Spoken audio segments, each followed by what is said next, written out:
La gente que odia al final acaba hablando mucho más de sí mismo que de la gente a la que lanzan ese odio.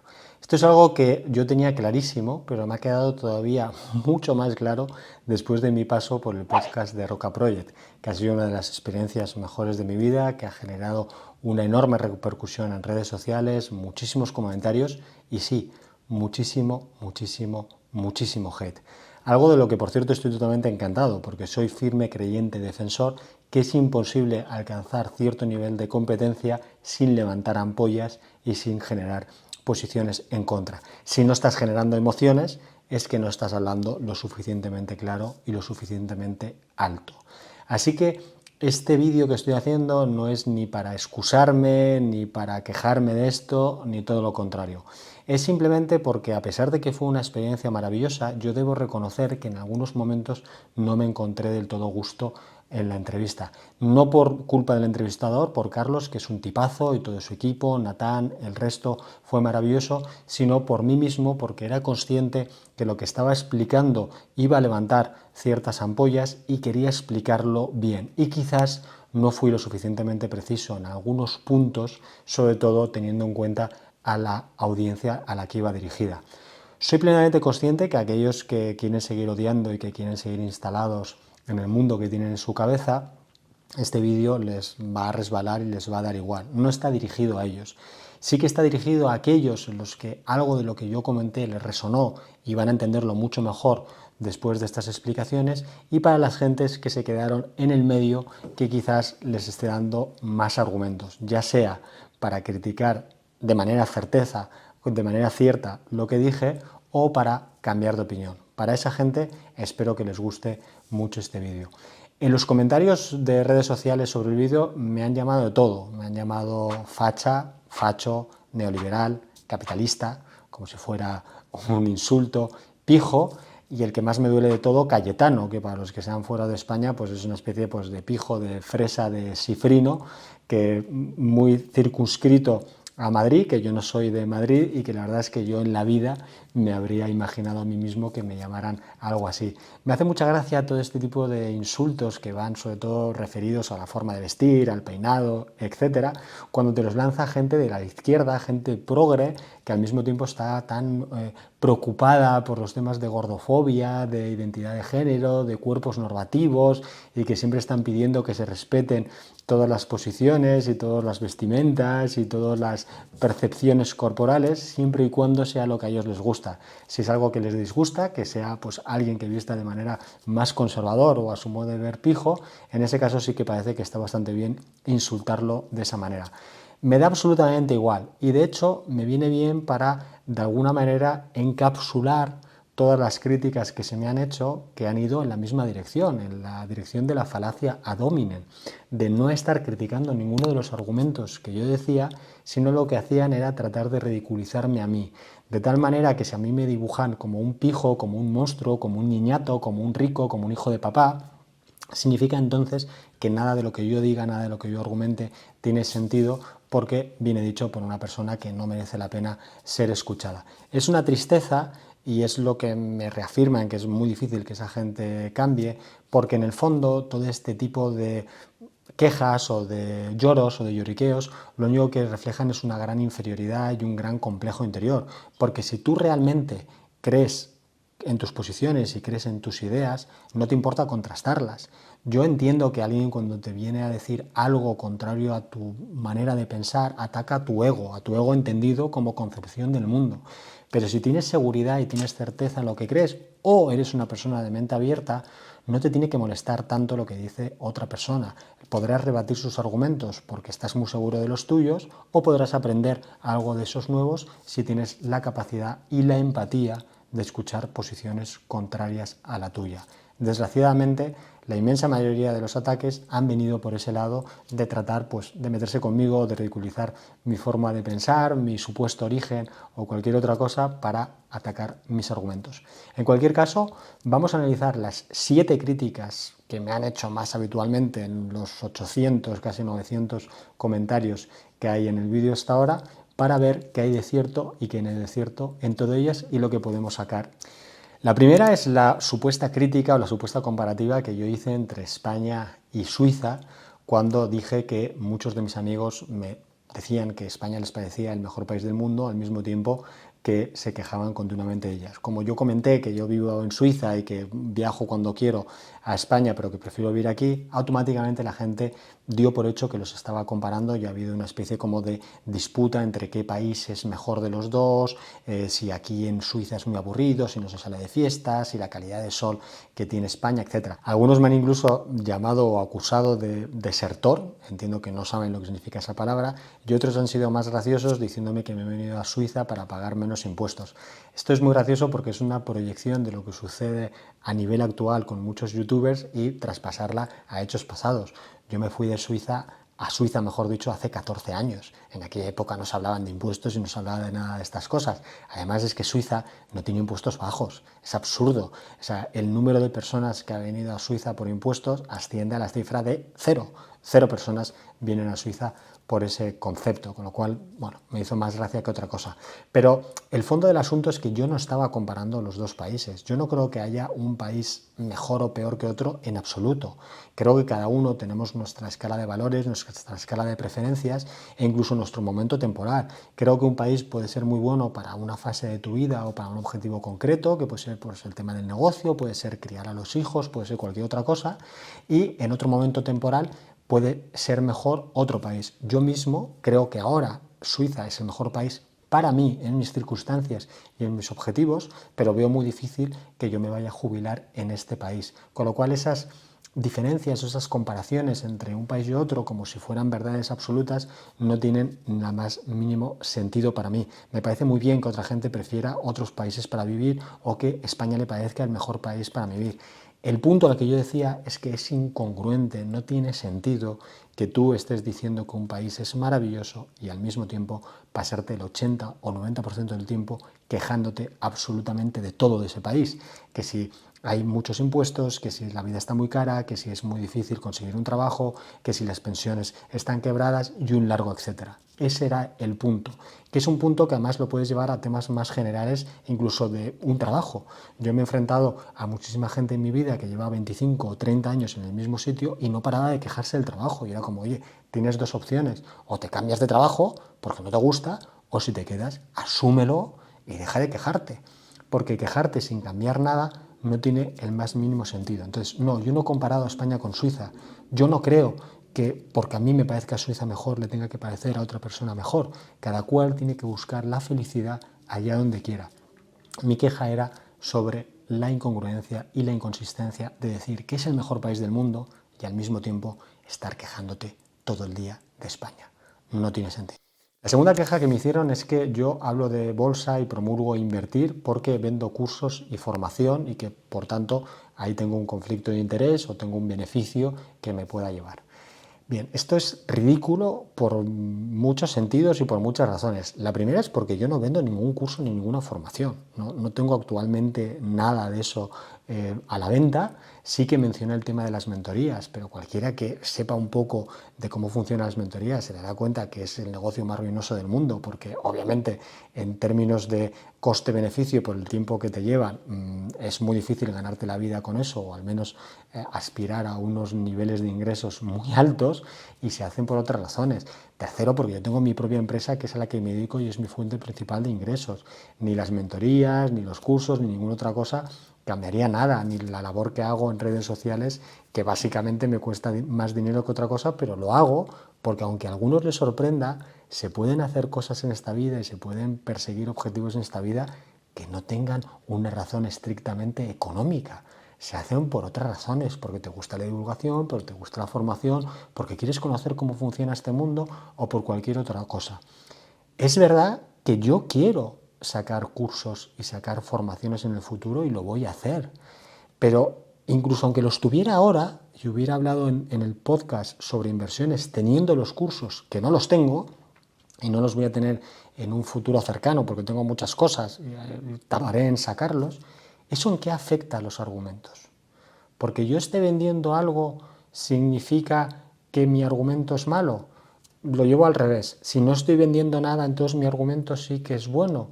¿Por qué tenemos esa mala concepción sobre la venta? ¿Por qué siempre que alguien nos vende algo, vemos una venta, estamos automáticamente pensando en que hay un engaño, en que hay un conflicto de interés, en que hay un beneficio propio, en que hay algo? ¿Por qué tenemos tan mala concepción con el comercio? Todos vendemos todos los días de nuestra vida. Desde que nacemos y lloramos para que nos hagan caso, hasta cuando vamos al colegio y nos vendemos para tener amigos, luego para tener una novia, luego para caer bien en el trabajo, luego para tener éxito laboralmente o a nivel personal, para tener más amigos, para todo. Nos estamos vendiendo continua y constantemente. Los conflictos de interés son irresolubles. Siempre hay un conflicto de interés. E incluso puedes llegar a pensar que la gente es buena para caer mejor o para tener una concepción mejor de sí mismo. Eso también sería un beneficio. Lo que importa no es eliminar todo rastro de subjetividad, que es imposible. Lo importante es la honestidad. Alguien que te venda algo no significa que te esté vendiendo algo malo o que te esté queriendo engañar. Hay gente honesta que hace las cosas muy bien, de manera muy adecuada y con productos y servicios maravillosos, que de hecho todos los días todos compramos y vendemos algo. Así que no lo estoy haciendo ni estoy aconsejando invertir porque yo venda nada o deje de vender o porque me lleve un beneficio por ello. Nadie del público de Roca Project está dentro del segmento objetivo de mi empresa. Y si los tuviera para mis cursos, eso es una cosa muy a futuro. Y de nuevo, aunque los tenga a la venta, eso no implica que mis argumentos sean malos. De nuevo, hay que atacar los argumentos, no a la persona que está detrás de ellos, y hay que eliminar esa idea equivocada de que vender es algo malo cuando es algo que hacemos todos los días y es totalmente necesario. Tercera crítica. Yo digo las cosas que digo y cómo las digo porque tengo un origen privilegiado, he vivido siempre muy bien, he tenido un respaldo y por tanto es muy fácil decir lo que digo. Aquí, al igual que en el punto anterior, no tendría mucho sentido esta crítica porque de nuevo no está llegando al fondo del argumento, sino que está de nuevo centrándose en mí. Yo puedo haber tenido el origen que haya tenido y lo que digo puede tener sentido o no sentido independientemente de mi origen. En todo caso, podré estar más sesgado a pensar de una manera o de otra por lo que he vivido, pero eso nos pasa absolutamente a todos. Tercero, me hace mucha gracia que toda esta gente que suele decir que el dinero no es lo más importante esté tan obsesionada con el dinero que tienen los demás y con el supuesto privilegio que han tenido en su vida para llegar a donde están. Cuarto, la gente no tiene ni idea de cuál ha sido mi origen. De nuevo, están extrapolándolo en base a cómo visto, en base a cómo hablo, en base a lo que me dedico y en base a información de terceros, ¿no? Yo jamás he hablado sobre eso porque me parece absurdo. Aunque yo relatara toda mi vida, estoy seguro que alguien me encontraría algún tipo de privilegio, aunque sea porque soy un hombre blanco hetero. O sea, nos llegaríamos a ese absurdo. Así que no tiene sentido. Si te cuento una cosa, yo perdí a mi padre con 12 años y te puedo asegurar que yo cambiaría todo el dinero que supuestamente me han dejado, todo el dinero que tengo hoy y todo el dinero que voy a generar, que también te aseguro que va a ser mucho, por tener una única tarde más con él, por poder preguntarle, por poder saber, por poder conocerle, por poder responder a todas las preguntas que no he tenido respuesta y que me he hecho durante toda mi vida, para poder de alguna manera llenar ese agujero dentro de mí que no tiene fondo y que nunca lo tendrá. Si alguien piensa que eso es un privilegio, el haber crecido sin un padre, por mucho dinero que te hayan dejado, que tampoco es así, es que no tiene absolutamente ni idea y que es una persona mucho más triste de lo que piensa. No todo en esta vida es el dinero, aunque es importante, hay cosas muchísimo más importantes. Y de nuevo, el origen de una persona explica lo que explica, pero los argumentos y lo que dice y los consejos son en base a su vida, son en base a su experiencia y deberías atenderlos y hacerles caso o no en base a eso y no en base a un prejuicio que tú tienes en contra de la riqueza, en contra del dinero y en contra de los que supuestamente lo han tenido más fácil que tú. Ahí de nuevo te estás enfocando tus energías en lo que no puedes cambiar, en lo que siempre va a ser así, porque siempre va a haber diferencias, aunque sean genéticas o de otro tipo. Las cartas con las que nacemos son las que son y deberías utilizar toda esa energía en tratar de aprovechar las cartas que te tocan y buscarte nuevas cartas durante tu vida. Te va a ir muchísimo mejor que estar buscando privilegios por todas partes, que siempre lo vas a encontrar. Y una última cosa, yo seré privilegiado, pero si estás viendo este vídeo, tú también lo eres, porque significa que estás en el 1% no de la población mundial, sino de toda la historia de la humanidad. No te compares siempre con el que más tienes, empieza a compararte con el que menos tienes y luego vuelves a decirlo. O mucho mejor, no te compares con nadie, enfócate en mejorar tu vida y la de los tuyos, que te va a ir muchísimo mejor.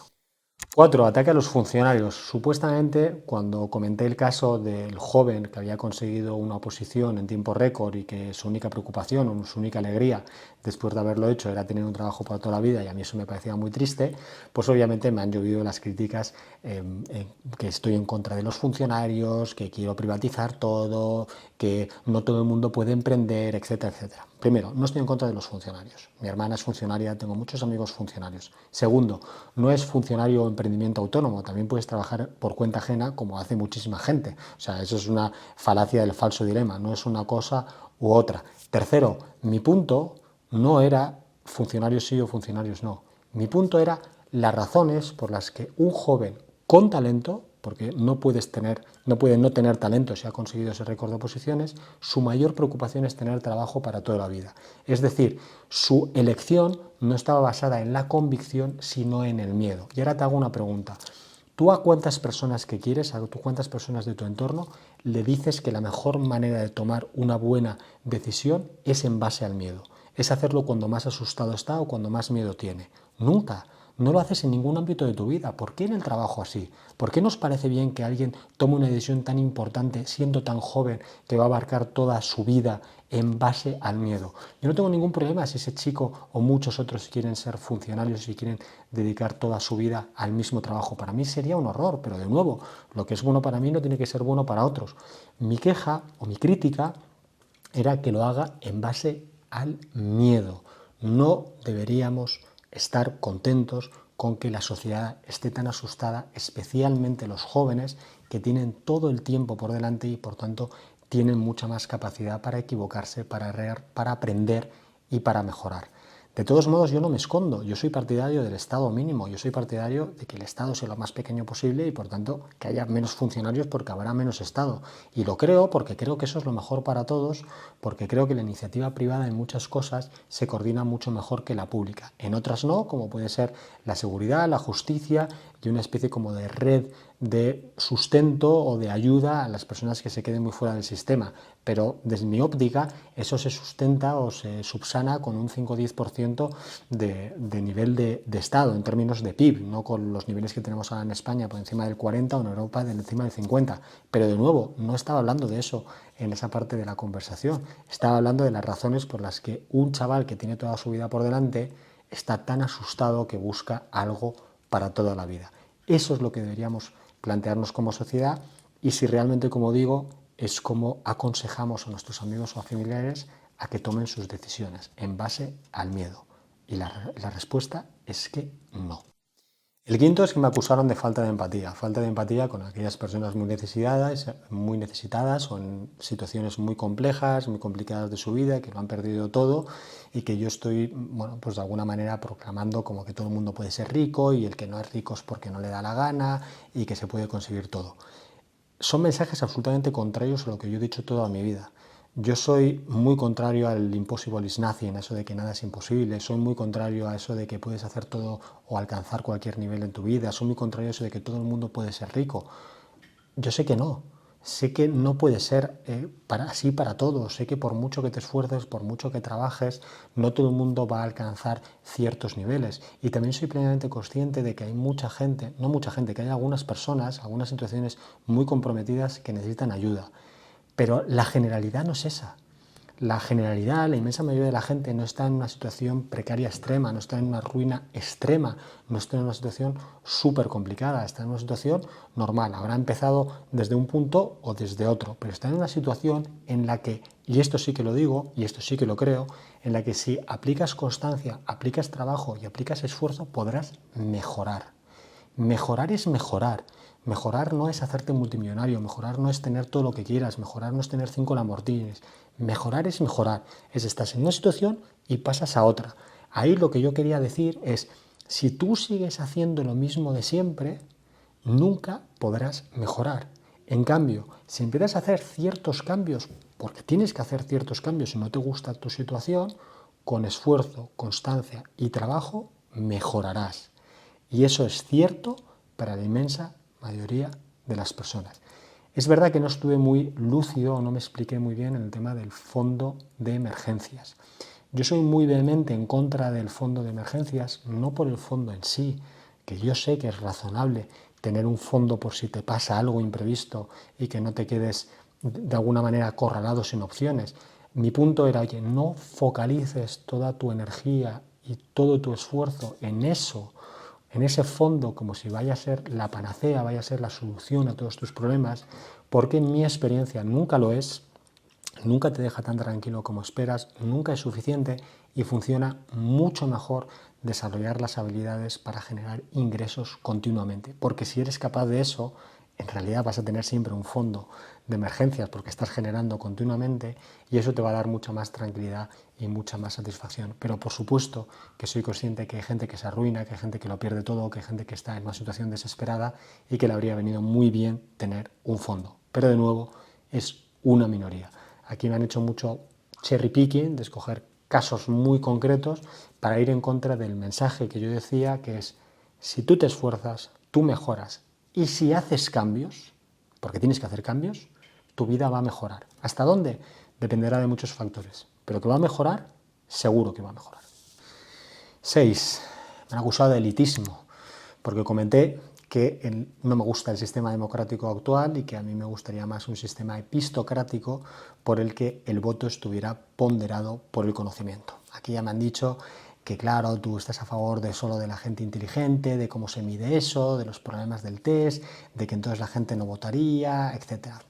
Bien, en la epistocracia todo el mundo vota, votaríamos todos.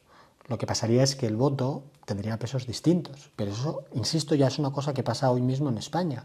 El voto de una provincia con menos habitantes pesa más que el voto de una provincia con más habitantes. Está ponderado por número de habitantes o por densidad de población.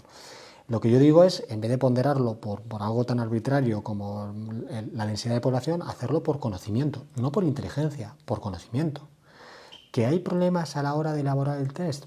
Ya sé que habría problemas a la hora de elaborar el test, pero ya lo hay con otros problemas similares a este. Por ejemplo, cuando hacemos el carnet de conducir, que no permitimos a nadie que conduzca sin el carnet de conducir, alguien tiene que hacer el test.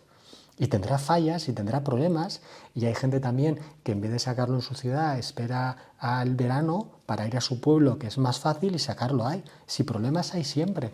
La pregunta es, no es cambiar un sistema que es imperfecto como el democrático por uno perfecto que no existe.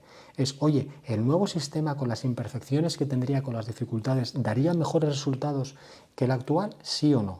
A mí lo que me parece alucinante es este tema de, oye, en cualquier orden de nuestra vida, como en lo de conducir, en pilotar un avión, en construir una carretera, en construir un puente, exigimos un conocimiento de las personas que están a cargo liderando y llevando ese tipo de procesos porque entendemos que tienen que tener ese conocimiento para hacer esas labores, y a la hora de votar sobre cosas que nos afectan a todos nos parece tanta locura y tan grave pedir que la gente sepa lo que vota. Que sepa conceptos básicos de economía, que no hace falta tener ningún nivel de inteligencia, que no hace falta tener nada más que dedicarle un tiempo a estudiarlo para tener un voto más informado. Que no significa que vayan a votar en una dirección o en otra, porque luego siempre habrá interpretación, siempre habrá subjetividad, pero por lo menos sabrán cuando van a votar una serie de cifras, de magnitudes básicas que va a hacer que su voto sea más informado. ¿De verdad que nos parece tan mal que la gente vote con conocimiento de causa lo que hace? Es que es una de las cosas que más me han alucinado de todas estas críticas, y yo entiendo que es porque es muy rupturista con lo que está asentado y con lo que piensa la gente en su mayoría, pero a nada que lo pensemos un poco, yo entiendo que a todos nos parece mejor que la gente sepa más a menos. Bueno, pues esto es lo mismo, pero a la hora de llevarlo al voto. Y con la tecnología que hay actualmente, se puede hacer perfectamente un test a todo el mundo y asegurarnos de que votan con cierto conocimiento. Y como decía en el podcast, podemos empezar pequeño, en un ayuntamiento, en una provincia, en una comunidad autónoma, y ver los resultados. y a partir de ahí ver si lo escalamos o no. Pero no era un voto elitista, no es un voto en función de inteligencia o no es un voto para solo una serie de personas, es simplemente fomentar mayor responsabilidad, que la gente sea más responsable de las decisiones que toma y sea más responsable de sus votos y por tanto se informe más. Ese era el objetivo del comentario. Y 7, y yo creo que esta crítica engloba a todas las demás. Yo dije durante el podcast que todo es culpa tuya. Y se me han echado encima, pues acusándome también de insensibilidad, poniéndome casos muy particulares de gente que ha nacido le ha sucedido cosas en su vida muy concretas, que no son culpa suya, etc. Todo eso demuestra que mi argumento tiene razón, porque si tienes que recurrir a un caso muy particular, muy concreto, que por supuesto está alejado de la generalidad para rebatirlo, pues está todo dicho. La realidad, nos duela o no nos duela, es que la situación que vivimos en nuestra vida y el momento en el que estamos y las perspectivas de futuro que tenemos dependen de nosotros, son responsabilidad nuestra, de nuestras decisiones, de nuestro trabajo, de nuestro esfuerzo y que, como decía antes, si tú quieres cambiar, tú quieres algo más, depende de ti. Depende de que te esfuerces, depende de que te formes, depende de que hagas algo más, de que hagas una serie de cambios para poder alcanzarlo. Yo cuando ponía el ejemplo del café, hay gente que me ha acusado de, pero ¿qué pasa? Que ya no nos podemos tomar un café o una cerveza, te puedes tomar lo que quieras. Un café, 10 cervezas, 8 helados, lo que te dé la gana. Lo que no puede ser es que sigas haciendo lo mismo una y otra vez y esperes un resultado distinto. ¿Quieres un resultado distinto? Haz cosas distintas. Yo no sé si es quitarte un café, si es quitarte una cerveza, si es quitarte una semana de vacaciones, si es trabajar los fines de semana, si es buscar otro trabajo, si es formarte, si es buscar otra fuente de ingresos. No sé lo que es. Lo que sí sé es que todo el mundo puede hacer mejor las cosas. Todo el mundo puede ser más productivo. Todo el mundo puede cambiar su vida si se esfuerza. Todo el mundo.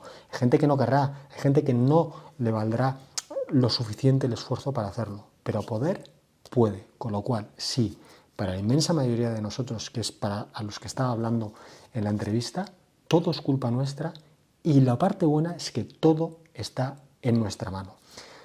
Te voy a decir una cosa, si la gente dedicara la energía que ha dedicado a criticar a una persona que no conoce por internet y le ha molestado tanto lo que dice esa persona que no conoce por internet, si dedicara esa energía a mejorarse a sí mismo, estaría en una situación mucho mejor de la que están. Y si te molesta tanto lo que dice un desconocido por internet, lo que te aseguro es que necesitas problemas mucho más grandes en tu vida para poder mejorar para ti y para los tuyos. Dale like, comenta y nos vemos en el siguiente vídeo.